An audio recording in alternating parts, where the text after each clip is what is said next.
Everybody welcome back to my channel.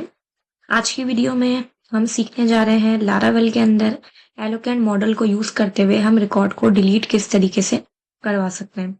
ठीक है, last video में हमने जो है वो रिकॉर्ड को रीड करवाया था एलोकेंट मॉडल को यूज करते हुए।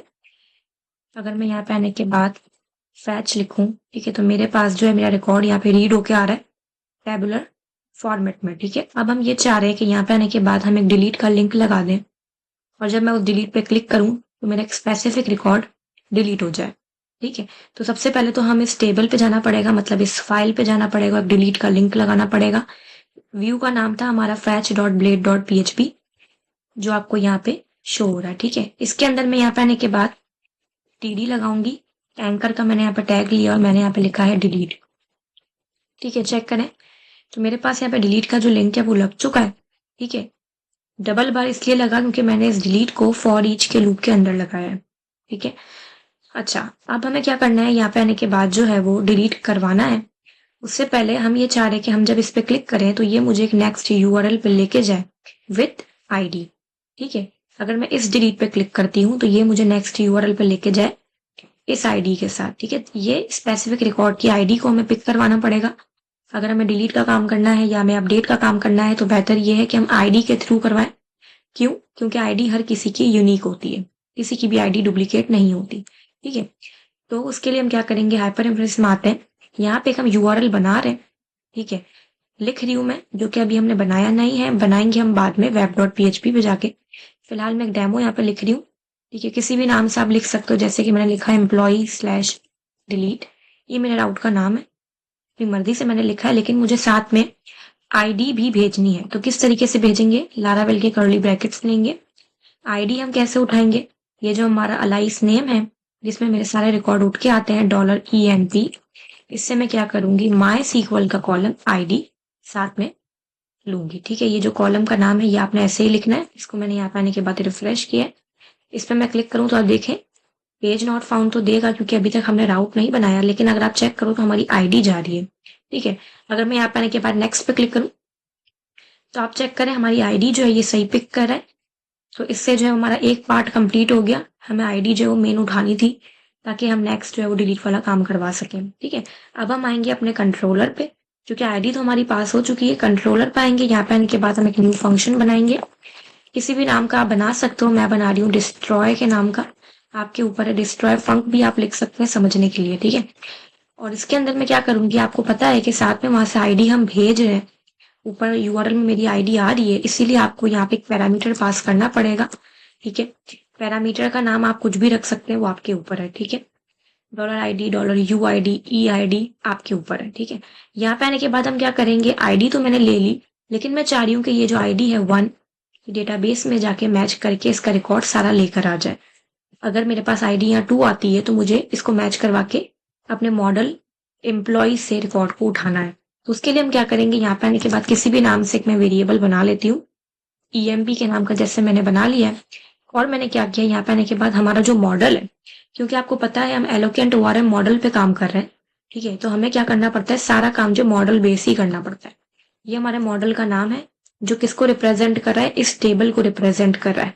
अगर आप यहाँ चेक कर रहे हैं, टेबल की स्पेलिंग में S लगा हुआ है, लेकिन मॉडल की स्पेलिंग में S नहीं लगा हुआ, क्योंकि ये जो मॉडल है बेसिकली इस टेबल को रिप्रेजेंट करता है। ठीक है, तो आपने यहाँ पे आने के बाद मॉडल को लेना है और यहाँ पे आप क्या करेंगे,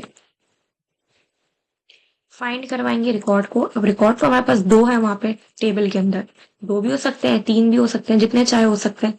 अब हमें फाइंड करवाना है तो हम इस आईडी के थ्रू फाइंड करवाएंगे। ये कौन सी आईडी है, ये वो आईडी है जो ऊपर यूआरएल में आएगी। अगर 1 आएगी तो ये 1 का जो रिकॉर्ड है डेटाबेस में उसको उठा के इस वेरिएबल में लेके आएगा।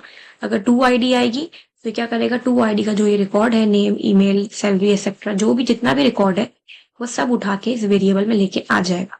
डिलीट अभी भी नहीं करेगा, डिलीट अभी हमें करवाना होगा। मैंने कहा जो भी रिकॉर्ड आपको इस वेरिएबल में मिलता है आप उसे डिलीट कर देना। ये डिलीट का जो फंक्शन है ये एलोकेंट मॉडल का अपना है जो लारावेल हमें बिल्ट इन देता है। ठीक है, डिलीट वाला पार्ट तो हमारा कंप्लीट हो गया, लेकिन मैं ये चाहती हूँ जब आप रिकॉर्ड को डिलीट कर दो तो मुझे वापस से इसी फाइल पे लेकर आना। ठीक है, मुझे रिटर्न करना, रिडायरेक्ट करना इसी यूआरएल पे। ये कौन सा यूआरएल है, /fetch, जिससे ये फाइल ओपन होती है। तो मैं क्या करूंगी, रिटर्न रिडायरेक्ट, मैंने कहा कि मुझे आप कहाँ कर देना, अगेन /fetch URL पे कर देना। अगेन आप याद रखें, ये जो fetch है, ये जो मैंने यहाँ fetch लिखा है, बेसिकली ये व्यू का नाम मैं नहीं ले रही, ये हमारे राउट का नाम है। ये वो राउट है बेसिकली जो हमारे इस पेज को ओपन करता है। ठीक है, तो मैंने क्या कहा, जब डिलीट कर दो आप हमारे रिकॉर्ड को, तो मुझे अगेन इसी फाइल पे रिडायरेक्ट कर देगा ये। ठीक है, हमने काम तो कर लिया, लेकिन हमने क्या नहीं किया, हमने इसकी राउटिंग नहीं की। डिस्ट्रॉय फंक की हमें राउटिंग करनी पड़ेगी, जो कि एम्प्लॉय कंट्रोलर पे मौजूद है। राउटिंग किस तरीके से होगी, वैसे ही सेम हम जैसे राउटिंग करते हैं, राउट गेट। यहाँ पे आने के बाद आपका जो है वो कोई भी नाम हो सकता है, लेकिन अगर आपको याद हो, हमने शुरू में यहाँ पे एक नाम लिखा था जो हमें पेज नॉट फाउंड का एरर दे रहा था। बेसिकली यही वो राउट है जो मैं बाद में बनाना था। ठीक है, इसी को मैंने यहाँ से कॉपी किया है, मैं यहाँ पे आने के बाद इसको पेस्ट करूंगी। लेकिन फर्क है, यहाँ पे साथ में आईडी जा रही है, यहाँ पे हम आईडी नहीं दे रहे, तो फिर ये मैच नहीं करेगा। तो आपने क्या करना है, यहाँ पे सिंगल कोट में सिंगल कर्ली ब्रैकेट्स में आपने यहाँ लिखना है आईडी। यहाँ पे आपने आईडी लिखना है यहाँ से देख के। ठीक है, ये आपने सेम लिखना है। अच्छा, उसके बाद हम यहाँ पे आने के बाद इसको बताएंगे कंट्रोलर कौन सा है। हमारा कंट्रोलर है एम्प्लॉय कंट्रोलर। ठीक है, जो कि हमारी क्लास है। अब एम्प्लॉय कंट्रोलर में तो जाहिर है बहुत सारे फंक्शंस बने हुए होंगे। हमने किस फंक्शन पे काम किया, हमने डिस्ट्रॉय फंक पे काम किया। इसको मैं यहाँ पे आने के बाद पेस्ट कर दूंगी। और ये जो एम्प्लॉय कंट्रोलर है, ये अपने पेज के टॉप पे यूज करा हुआ होना चाहिए, वरना इसको मिलेगा नहीं। ठीक है, तो ये क्या करेगा, बेसिकली हम जब इस लिंक पे क्लिक करेंगे, इस डिलीट लिंक पे हम जब क्लिक करेंगे, तो वो क्या करेगा, हमें इस राउट पे भेजेगा, साथ में क्या भेजेगा, आईडी। ठीक है, ये हमारे पास web.php पे आएगा, आईडी से मैच करेगा, और फिर हमें इस कंट्रोलर के इस फंक्शन के पास भेजेगा विथ आईडी।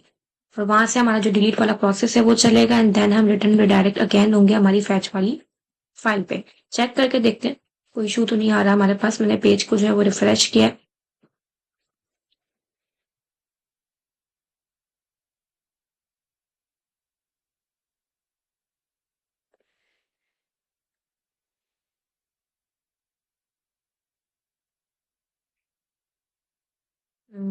अगेन मैं जो है वो PHP आर्टिसन सर्व कर लेती हूँ। PHP आर्टिसन सर्व।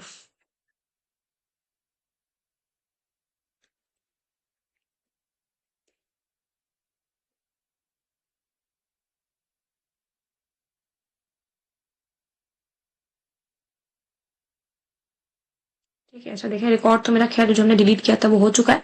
अगेन हम करके देखते हैं। डिलीट पे मैंने क्लिक किया। ठीक है, तो आप देखें बेसिकली काम इतना स्पीड में हो रहा है कि हमें समझ में नहीं आ रहा, लेकिन आपको पता है कि मेरे पास एक अलग URL पे पहले जा रहा है, डिलीट कर रहा है, एंड देन वापस रिटर्न रिडायरेक्ट कर रहा है हमें /fetch के URL पे। ठीक है, तो हमने इस वीडियो में कवर कर लिया हमारा डिलीट वाला पार्ट।